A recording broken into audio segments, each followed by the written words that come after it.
Oke, bismillahirrahmanirrahim. Assalamualaikum warahmatullahi wabarakatuh. Sampurasun. Oke, baik lagi di konten Osjur, obrolan seputar jurusan. Yuk, kenali jurusan yang ingin kamu pilih.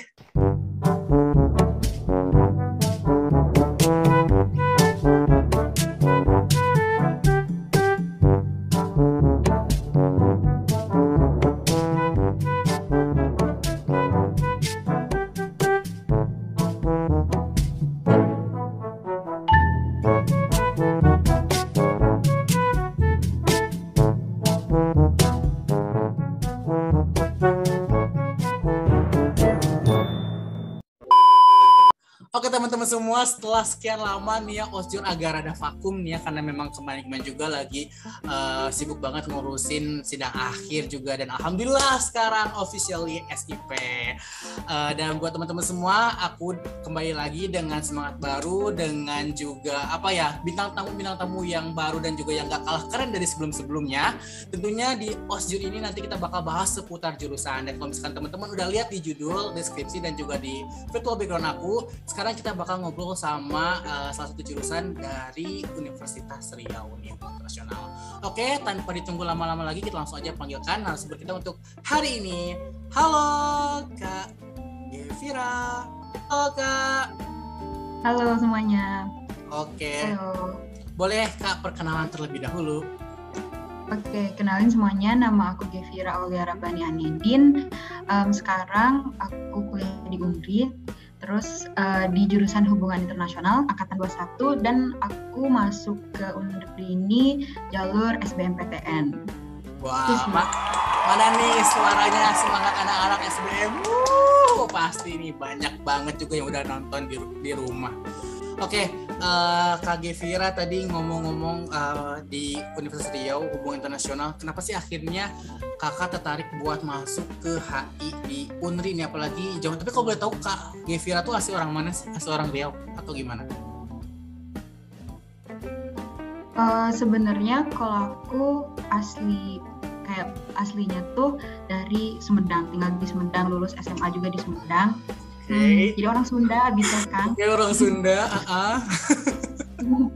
Ya, cuman kenapa berakhir kuliahnya di UNRI, di HI UNRI, itu karena waktu itu emang pengen masuk HI. Bagus tuh di mana top 10 HI gitu se-Indonesia. Oke. Jadi makanya aku akhirnya milih UNRI di SBM di pilihan kedua. Nah, pilihan pertamanya itu tadinya tuh Unpad kan. Oke. Nah, ini pilihan kedua masuk ke UNRI. Jadi teman-teman, dan waktu pilihan kedua itu aku pilih HI UNRI.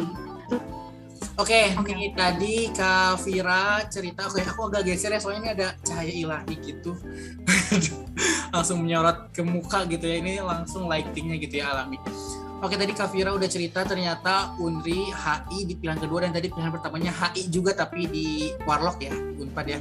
Tapi menurutku keren banget sih Kak, maksudnya pilihan 1, pilihan 2 itu cukup beresiko juga, apalagi ambil SBMPTN, dan terlebih juga bisa sangat-sangat bersyukur sekali keterima di pilihan kedua, dan itu langsung lempar jauh gitu ya. Biasanya tuh kan suka ada batas domisili gitu kan biasanya, tapi ini tiba-tiba dari domisili Jawa Barat langsung terbang ke Riau. Wah, keren banget. Tepuk tangan dong buat teman-teman nih, buat Kak Gefira nih teman-teman. Keren.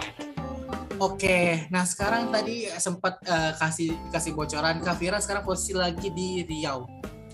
Ini lagi di kos. Ya, lagi di Pekanbaru. Oke, Pekanbaru. Nah, waktu dulu pernah nyangka gak sih, maksudnya atau sebelumnya ada saudara atau ada temen di Riau tuh, kenapa akhirnya selain top 10 HI itu, kenapa akhirnya UNRI gitu? Aku masih kurang puas nih. Penasaran. Jadi sebenarnya aku tuh nggak full Sunda gitu. Jadi setengah Minang, setengah Sunda. Nah, kebetulan Bunda tuh Minang. Nah, cuman Bunda orang Minang, cuman besarnya itu di Pekanbaru. Bunda lahir di Pekanbaru. Nah, akhirnya kan karena berbekal itu tadi, karena ada latar belakang orang tua yang asal orang Pekanbaru, dan melihat UNRI juga masuk top 10, akhirnya orang tua bilang, terutama Bunda kan, udahlah pilihan 2-nya di UNRI aja, lagian kan bunda juga orang sana, terus ibaratnya aku disuruh balik kampung, padahal aku juga belum pernah menginjak Riau gitu dari pas aku lahir gitu. Oh iya, jadi gitu sih. Kembali ke asal ya maksudnya ya memang pasti akan ada alasan tertentu gitu, nggak mungkin tiba-tiba serandom itu gitu ya, apalagi dari Pulau Jawa tiba-tiba langsung terbang ke Pekanbaru Riau. Tadi Kak Vira juga ada darah Minangnya juga hingga akhirnya kembali ke asal gitu ya kata istilahnya mah. Oke. Nah tapi ini spill dong mungkin juga buat teman-teman nanti yang ada di luar Riau atau di luar Pekanbaru juga nih yang pengen kuliah, tadi kan juga sempat bilang kos nih kakak. Nah kalau di sana tuh rate cost tuh rata-rata kisaran berapa sih kak? Masih aman nggak buat kisaran anak-anak kuliah? Nah buat kosan di sini menurut aku cukup relatif gitu ya, dan variatif juga. Tapi kalau dibanding dengan misalnya kita bandingin kayak dengan Bandung atau Nangor gitu, kayaknya kalau di sini jauh lebih murah sih. Soalnya soalnya ke 700 itu udah dapat kamar mandi di dalam, terus juga udah ada AC-nya. Itu udah lumayan banyak kos yang kayak gitu yang udah dapat AC, terus udah wifi juga. Terus jarak misalnya dari sini dari kos gitu ke Unri itu juga nggak jauh-jauh banget gitu. Sama kalau buat cowok rata-rata tuh kosnya sekitar 500.000 gitu. Ya itu sih standar sih 500.000, dan itu juga udah kamar mandi dalam sih. Cuman mungkin bedanya di fasilitas, misalnya kayak kasurnya mungkin kasur busa bukan kasur spring bed gitu ya. Tapi rata-rata misalnya kalau emang yang pengen udah cukup oke, itu palingan di harga paling mahal gitu. Paling mahal tuh 1 juta sih, udah paling mahal. Tapi itu fasilitasnya udah oke banget. Oke, tapi tadi lumayan juga 700 sudah dapat AC itu. Iya udah dapat AC. Cuman itu di luar listrik. Listrik Oke, nah terus selanjutnya nih, kebetulan juga nih ya, tadi juga aku setelah lihat history Osjur sejauh ini juga, FYI gitu ya, untuk pertama kalinya hari ini banget, ini episode pertama kalinya Unri datang nih Universitas Riau nih, wah, dan berarti belum juga nih cerita tentang ospeknya kayak gimana nih ya, soalnya dari yang udah cerita nih sedikit tentang ospeknya, baik dari itu ospek univ, ospek fakultas ataupun ospek jurusan. Nah mulai dari ospek universitas dulu nih, kalau misalkan di Unri itu ada gak nama ciri khas ospeknya tuh apa? Nama ciri khas ospeknya seingat aku kemarin nggak ada sih, kayak palingan cuman disebut PKKMB aja, pengenalan. Ya itu aja sih, nggak ada nama kayak khusus apa gitu, kayak misalnya kayak UI atau UGM kan biasanya dia ada namanya. Kalau seingat aku nggak ada. Soalnya kebetulan aku juga angkatan ini kan angkatan corona gitu, jadi aku angkatnya online. Oke. Nah, ada hal yang bikin beda gak antara ospek di Uni dengan di kampus-kampus lainnya yang menurut kamu dilihat, ini jadi ciri khasnya banget nih ospek di sini? Yang aku kerasa banget itu ini sih, kayak setiap misalnya ada MC kan, bisa MC. Nah itu tuh selalu pakai pantun gitu. Dan aku tuh waktu itu aku tuh iseng gitu kan, hitung ini orang nyebut pantun berapa kali, kayaknya sampai 13 kali gitu tuh ada gitu. Soalnya kan Melayu gitu ya. Jadi banyak pakai pantun. Itu cukup culture shock juga sih buat aku waktu itu, kayak wah ternyata banyak pakai pantun gitu kalau di sini. Oke, wah kayaknya aku cocok ya kalau kesana ya, soalnya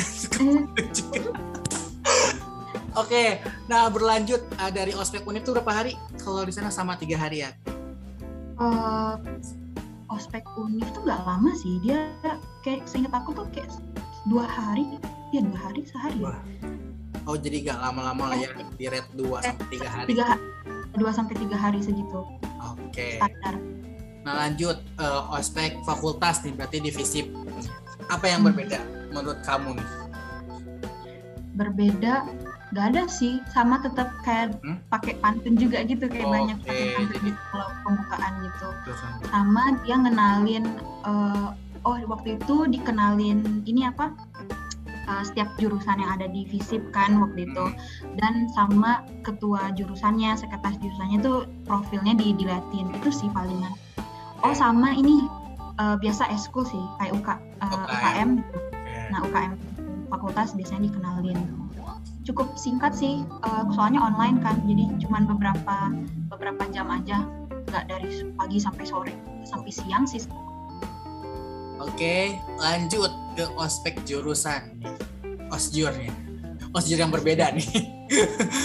Ospek jurusan, berarti HI di sana gimana? Nah, kalau di aku waktu itu ospeknya kita ada tugas, biasanya kan suka ada tugas ospek itu. Nah, tapi yang aku senangnya adalah tugas ospeknya ini dia berkaitan sama HI gitu. Jadi waktu itu disuruh buat kayak apa ya, buat tulisan esai gitu. Dan itu diperlombakan. Jadi waktu itu lomba esai PKKMB HI. Dan itu mereka udah bikin temanya yang waktu itu kan karena masa-masa COVID banget, jadi temanya COVID tapi dikaitin karena HI, jadi ngomongin tentang regulasi negara-negara gitu. Yang nanti kita tinggal pilih negaranya mau apa, tapi dibatasin waktu itu ngomongin di ASEAN aja. Nah itu, terus biasa kayak pengenalan kayak UKM di HI ada apa aja, terus juga ada dosen-dosennya apa aja. Udah sih palingan gitu, cuman yang serunya adalah itu sih, dia dikasih tugasnya dan tugasnya nggak banyak, cuman itu aja sih, dan itu diperlombakan. Sama ada selain itu juga lomba kayak podcast gitu, tugas ospeknya bikin podcast. Jadi memang input dan outputnya juga jelas banget ya, dan apalagi tadi menarik banget, langsung dilombakan gitu ya, diperlombakan. Jadi ada keseriusan mungkin ya buat si para maba-maba untuk mengerjakan tugasnya, karena nanti kalau misalkan dia sungguh-sungguh dan memang hasilnya bagus, karena hasilnya memuaskan, itu pasti akan dapat reward kembali buat si maba itu sendiri. Oke, nah ngomong-ngomong soal HI nih ya, bener gak sih kata orang-orang tuh HI itu minimal banget kita harus menguasai bahasa Inggris? Bener gak? Sepakat gak, Kak Fira? Menurut aku sih kayak kalau minimal bahasa Inggris ya bener banget. Cuman ada mungkin kayak yang pengen aku bahas di sini adalah ketika orang ngedengar hubungan internasional, mungkin orang pasti mikirnya tentang bahasa gitu atau tentang negara. Iya betul. Ya, tapi yang harus diingat adalah kalau dalam HI, karena kita masuknya Fakultas Ilmu Sosial Ilmu Politik, tentu yang akan banyak dibahas itu politik, bukan ngebahas tentang kebudayaan negaranya atau bahasa dari negara-negara. Itu bukan. Kalau misalnya itu kan beda jurusannya, itu mah masuknya ke FIB, Fakultas Ilmu Budaya. Kalau kita banyak bahas politik. Cuman apakah bahasa itu perlu dalam HI? Sangat perlu sebagai esensial nanti ke depannya. Kan kalau misalnya kita mikirin HI prospek kerjanya jadi apa gitu kan, kadang orang langsung mikir oh jadi diplomat atau kerja di Kemenlu gitu kan. Nah, nah pakai belajar mempunyai penguasaan terhadap bahasa itu penting, dan nggak hanya Inggris aja, bahasa-bahasa lain kayak bahasa-bahasa PBB kan ada banyak tuh selain Inggris, Prancis, Spanyol. Nah itu lumayan menjadikan kayak kita untuk menaikkan kualitas diri kita gitu kalau misalnya pengen berkarir di ranah HI gitu. Tapi kalau minimal pakai bahasa Inggris emang cukup harus sih, soalnya buku-buku kita juga biasanya kebanyakan tuh dikasih sama dosen tuh memang pakai bahasa Inggris. Kadang disuruh ngambil study case juga pasti bahasa Inggris gitu. Itu sih. Oke. Nah, boleh gak nih kalau misalkan dari Kak Fira sendiri spill nih, sejauh ini Kak Fira sudah mempelajari berapa bahasa dengan level tingkatannya nih? Indonesia mah udahlah ya, nggak usah dibahas. Inggris juga pastilah ya. Selain itu deh, ada gak nih? Indo, Inggris, Mandarin, sama Prancis. Wow, nanti mungkin di akhir sesi kita coba ya, kita belajar sedikit bahasa Mandarin sama bahasa Prancis nih ya. Oke, Kak Fira. Oke Kak, untuk selanjutnya nih ya. Nah, tadi Kak Fira juga udah bahas sedikit kalau HI itu lebih menekankan pada bagaimana politik di setiap suatu negara itu ya kan, terutama yang ASEAN yang dekat-dekat dengan Indonesia. Nah, untuk mata kuliah dasar di awal perkuliahan nih, mungkin selain juga dasar-dasar ilmu politik, belajar itu dari Miriam Budiarti. Iya, betul. Buku warna biru. Iya, betul. Kebetulan aku kemarin baru ke tempat jadi di UI itu emang ada bangunan, itu tuh nama bangunannya itu Prof. Miriam Budiarti kan, karena kebetulan juga guru besar di sana juga kan. Oke, selain itu nih belajar apa aja nih? Kalau misalkan di HI Unri ya khususnya gitu. Jadi biar nanti nih buat para cabang-cabang juga nggak kaget ketika nanti masuk maba. Selain tadi belajar dasar politik. Aku waktu itu semester 1 dapat PIHI atau pengantar ilmu HI. Nah itu yang paling itu termasuk mata kuliah yang penting dan SKS-nya dia waktu itu paling banyak. Terus yang kedua adalah pengantar ilmu administrasi. Nah, aku juga cukup kaget gitu, ternyata HI juga belajar ini ya gitu kan. Nah, itu dapat itu, terus juga bahasa Inggris, sama ada dasar-dasar ilmu politik kan tadi udah. Tapi yang kuncinya tuh ada 3 itu sih, pengantar ilmu HI, pengantar ilmu administrasi, dasar-dasar ilmu politik, sama ada juga sosiologi. Kita waktu itu belajar sosiologi, sama bahasa Inggris, dan sisanya tuh kayak mulok itu kan, budaya Melayu, bahasa Indonesia, dan kayak gitu. Itu sih. Oke, siap. Tadi udah dikasih tahu juga bahwasanya di awal perkuliahan tadi belajar soal PIHI ya, pengantar ilmu HI, terus juga dari Dasos dapat Dasos, dasar ilmu sosiologi ya tadi ya? Ya, sosiologi. Sosiologi. Oke, nah selanjutnya nih Kak, pengalaman berkesan mungkin selama dari angkatan 2021 dan sekarang udah mulai hybrid nih. Apa nih, ada ini gak? Ada rasa membara semangat lagi gak ketika akhirnya dari yang awalnya kuliah online sekarang akhirnya udah hybrid dan juga mungkin udah offline juga ya karena udah kos? Semangatnya adalah kayak kan karena merantau gitu kan, jadi udah di tempat yang lingkungan yang baru, terus juga sama orang-orang yang masyarakatnya cukup beda juga dari waktu di Jawa Barat gitu. Itu yang bikin aku semangat.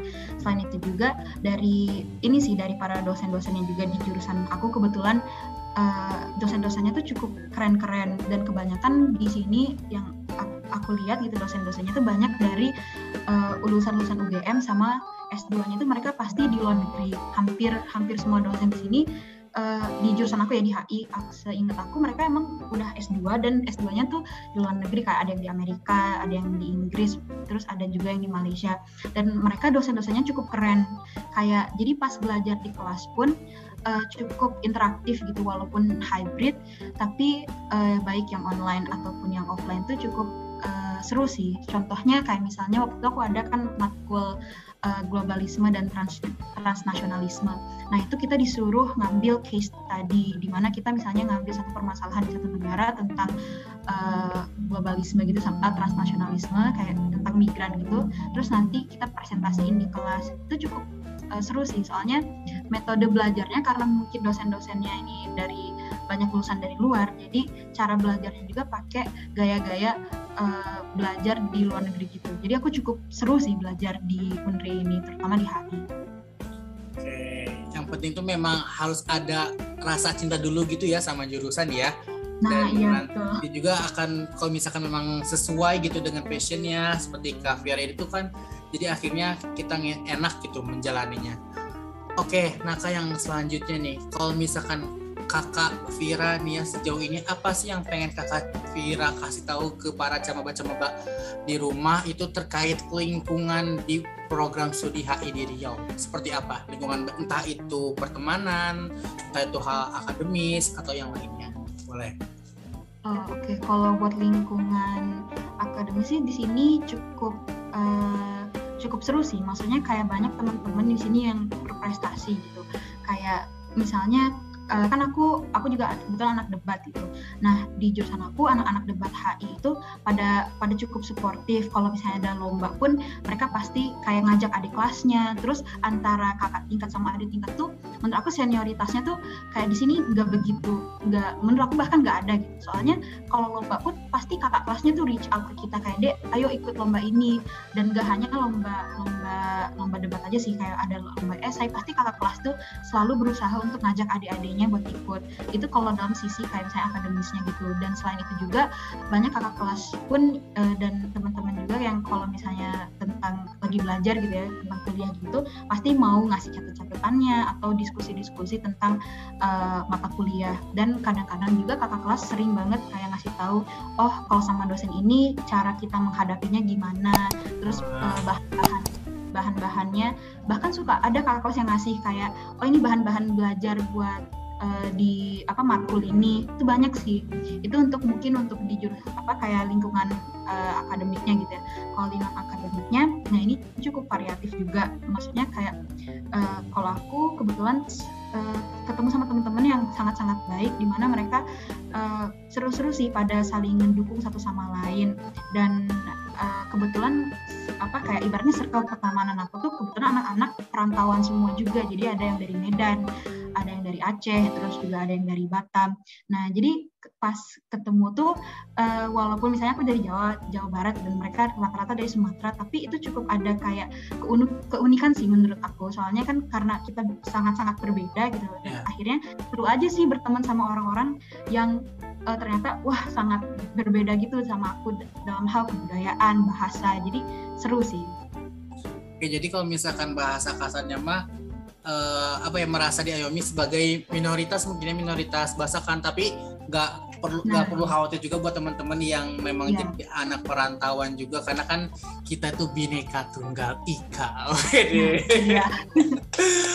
Oke, tadi juga cukup menarik tadi yang Kak Fira bilang bahwasanya kelas kakak itu jadi nggak pelit ilmu, dan juga tadi tidak khawatir takut kesaingi gitu ya mungkin ya. Jadi akhirnya berbagi dan menurunkan apa yang bisa diturunkan, apa yang bisa diajarkan ke adik tingkatnya, sehingga nanti adik tingkatnya malah jadi lebih bangga gitu ya kalau misalkan bisa lebih berprestasi dari kakak tingkatnya. Itu menurut aku hal yang keren dan juga suportif banget. Oke, nah yang selanjutnya nih Kak Fira, kalau dari sudut pandang Kak Fira, sebutkan 3 kata tentang seputar HI Universitas Riau. Pertama, kata pertama. 3 kata ya? Ya. Extraordinary. Yang kedua, unik. Yang ketiga, apa ya? Satu. Wah, apa tuh makna satu tuh? Menarik tuh. Kan kalau di HI itu misalnya, apalagi ada kan kayak korps mahasiswa HI. Nah, kalau misalnya mereka ngelakuin jargon gitu, pasti kayak misalnya dibilang komahi, terus nanti jawabnya satu gitu. Misalnya kayak one gitu. Kompak ibaratnya gitu. Oke, siap. Nah, sebelum nanti masuk pertanyaan terakhir, aku mau minta juga nih buat Kak Fira, tolong dong nih kasih tips nih buat para camaba-camaba mungkin yang juga masih di jurusan, dan juga coba nih yakinin lagi nih buat para camaba kenapa sih akhirnya harus pilih HI di Universitas Riau. Boleh Kak, silakan. Oke, kenapa harus pilih HI terutama di Unri? Kalau misalnya teman-teman kan tahu kan, apalagi kalau misalnya kita ngambil SBM gitu kan, kadang-kadang kita pilihan pertama tuh misalnya pilihan pertama sama pilihan kedua kan harus rasional gitu, yang mana kita pengen dapat peluang yang kita bisa lolos gitu di situ. Nah, menurut aku, terutama kan aku nih dari Jabar kan ibaratnya. Waktu itu kan pilihan satu aku Unpad. Nah, aku kan tetap pengen HI, dan menurut aku adalah nggak apa-apa kok kita cari HI yang dia udah bagus, walaupun dia nggak di Jawa Barat pun, tapi misalnya akreditasnya A, kayak Unri kan dia udah akreditasnya A, terus HI juga akreditasnya A, itu patut untuk dipertimbangkan, karena terbukti dari akreditasnya pasti bagus juga dong nanti pas kita belajar di sana. Makanya jangan takut atau ragu untuk ngambil kayak univ yang mungkin di luar daerah kita gitu. Soalnya aku nggak ngerasa rugi sih kayak belajar di sini, malah aku ngerasa senang, karena selain itu masuk ke alasan kedua kenapa harus HI Unri, karena dosen-dosennya di sini tuh sangat-sangat kompeten gitu ya, karena mereka benar-benar yang ngajar tuh nggak cuman ngajar yang kayak ibaratnya cuman ngasih ilmu, tapi mereka juga kayak ngajak kita untuk berpikir kritis gitu. Makanya dalam pas belajar HI itu banyak dari mereka adalah suruh kita nganalisis, terus dan suruh kita ngambil case study biar kita tuh kayak tahu gitu cara mengimplementasi ilmu kita tuh kayak gimana. Contohnya adalah aku kan ada mata kuliah hukum internasional. Nah, terus dosen aku UTS-nya adalah kita bukan UTS dalam bentuk soal atau ngerjain paper gitu ya, malah kita disuruh UTS-nya adalah bersosialisasi ke sekolah-sekolah tentang ratifikasi hukum internasional. Nah kan itu cukup keren gitu, kita langsung beraksi gitu, nunjukin apa yang telah kita pelajari. Nah mungkin itu sih yang aku bisa sampaikan kepada teman-teman. Jadi ayo coba buat gabung di HI Unri, apalagi yang pengen banget masuk HI gitu ya, pengen jadi calon anak HI. HI Unri patut untuk kalian jadiin pilihan. Tapi menarik nih Kak. Kakak ada kekhawatiran nggak sih, kan biasanya orang tuh akhirnya kalau misalkan pilihan kedua yang agak diturunin jangan yang tinggi-tinggi passion grade-nya gitu. Kalau misalkan dari kakaknya ada kekhawatiran nggak sih dua-duanya pilih yang atas gitu ya, bisa dibilang favorit juga dua-duanya, sempat ada kekhawatiran nggak?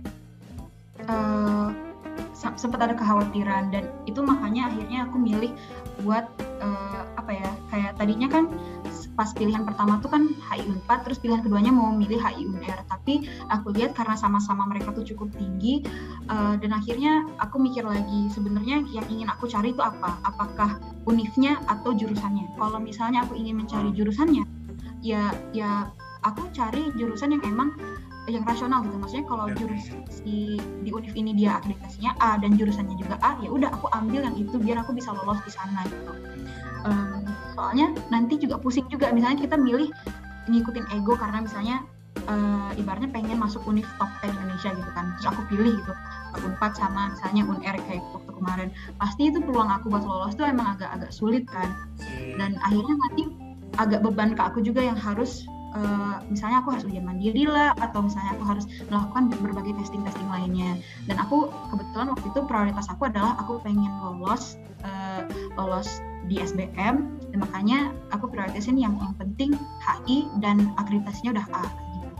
Oke, nah ini juga buat tips nih buat para camaba baru juga nih. Jadi teman-teman lebih bijak lagi. Teman-teman itu memang emang ada dua tipikal juga sih para camaba itu. Nanti apakah dia pengen tipikal yang pertama dimanapun kuliahnya, yang penting jurusannya yang dia pengen dengan catatan itu tadi ya, akreditasinya juga udah bagus, atau misalkan aku mau pengen di satu univ itu apapun jurusannya. Nah itu yang tipikal itu harus hati-hati, takutnya nanti teman-teman tidak menyesuaikan dan akhirnya adalah istilah kata salah jurusan lah atau entahlah dan lain-lain. Jadi yang aku ingin sampaikan kepada teman-teman semua, yang penting teman-teman cinta dulu, tahu dulu seluk-beluknya jurusan itu seperti apa.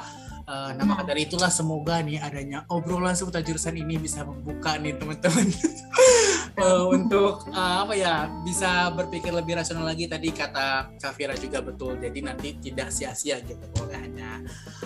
Oke nih Kak Fira, sebelum ditutup juga katanya nih Kak Fira mau spill juga nih, katanya Kak Fira sedang berproses juga nih. Boleh nih Kak Fira ingin menyampaikan apa? Nah iya nih teman-teman, mumpung aku di sini, aku senang sekali karena udah diundang sama Kak Juan buat kita bisa ibaratnya berbincang-bincang di sini. Nah kebetulan aku juga lagi merintis lah, ibaratnya kita sama-sama merintis. Kalau aku sekarang lagi merintis startup yang dia jalannya di bidang hubungan internasional. Nah namanya adalah IR School, IR langsung school _. Nah teman-teman bisa search di Instagram, itu udah ada, dan kalian bisa follow. Pokoknya anak-anak yang pengen tahu tentang seputar HI, kalian bisa follow di sana. Dan soalnya kita juga punya podcast yang bisa didengerin di Spotify, di Anchor, sama di Noise. Jadi kalau kalian misalnya searching nanti IR School, itu kalian bisa temuin di sana dan bisa ngedengar tentang seputar HI, mulai dari prospek kerja atau isu-isu yang tentang HI. Dan di sana kebetulan aku juga jadi podcasternya. Jadi kalau kalian pengen di HI atau misalnya orang yang kepo tentang HI, pokoknya bisa follow di sana juga gitu. Itu sih Kak yang pengen aku sampaikan. Oke, mantap. Tadi nanti aku bakal tulis di sini ya tadi IR School ya tadi ya namanya. Ya, IR School. IR School. Oke, nanti teman-teman jangan lupa di follow juga, nanti dikepoin juga ya. Dan juga nih kalau misalkan teman-teman ngerasa obrolan ini kurang puas, kurang lama juga, atau juga kurang dalam, tadi itu solusinya adalah pindah langsung ke sini. Oke, teman-teman semua. Oke, dan juga nanti kalau misalkan teman-teman juga ngerasa belum puas dan pengen langsung nih berinteraksi sama anak HI Unrinya langsung, nanti teman-teman boleh langsung aja follow Instagramnya Kak Fira. Nanti aku juga bakal cantumin nama IG Kak Fira-nya nih di sini. Oke deh teman-teman semua, terima kasih. Dan juga Kak Fira, terima kasih banyak nih ya udah mau mampir ke obrolan seputar jurusan. Sehat-sehat terus dan juga semangat terus kuliahnya. Oke. Atur nuhun, tangguhan. Oke, tadi seperti janji aku nih sebelum nanti limitnya juga habis nih. Oke, Kak Fira, ajarin dong tadi sedikit belajar bahasa Mandarin dulu mungkin ya, tapi pelan-pelan ya. Oke, yang paling dasar deh perkenalan perkenalan deh pakai bahasa Mandarin gimana? Oke, misalnya nama saya ya, 我的名字ya. Oh, 名字，我的名字，OK。Hah? Ya, 我的名字是。哦，是。misalnya Gevira. Oh, 我的名字是。Juan. Oh, si Juan. Oh, tapi biasanya kalau misalkan coba di ini pakai logatnya coba dilangsungin, coba kalau nggak diajak kayak tadi, kayak pas belajar. Nah, aku perkenalan diri ya. Ya. 大家好，我的名字是 Gevira. Oh, tadi apa di awalnya halo ya mungkin ya? Ya, 大家好. 大家好. Nah ya. 大家好，我的名字名apa tadi? Ya, benar. 我的名字是 Juan. Nah. Oke, wow, menarik. Aku suka banget nih sama orang-orang yang menguasai bahasa gitu ya, keren bagiku. Aku mengidolakan banget gitu buat orang-orang yang memang bisa mengenali bahasa, yang bisa menguasai bahasa. Karena ada istilah juga, barang siapa yang bisa menguasai bahasa, maka dia juga bisa mengendalikan dunia. Kan gak sih? Lanjut Prancis sedikit. Prancis. Oke. Bisa pakai sapaan dulu kan, misalnya bonjour. Je m'appelle. Terus nanti baru nama. Oh, lebih pendek ya. Bonjour, je m'appelle Juan. Tapi di Prancis emang ada bahasa J gitu atau jadi Juan atau jadi Juan atau gimana? Kalau Prancis biasanya yang beda. Hanya kalau R-nya aja sih yang beda. Oh. Okay. Kalau kita kan R tuh R gitu. Kalau di sana agak I. Nah, gitu tuh. Oke. Wah, menarik. Nanti mungkin next bisa ya. Oke teman-teman semua, thank you banget Kak Vira juga, thank you banget ya. Sekali lagi makasih udah mau mampir di Osjur. Dan sekali lagi jangan lupa buat teman-teman semua, jangan lupa klik tombol like, komen, dan subscribe, dan juga jangan lupa untuk share ke teman-teman yang lain agar nggak ketinggalan video kita berikutnya. Oke semuanya, thank you udah nonton. Bye bye, see you. Bye bye.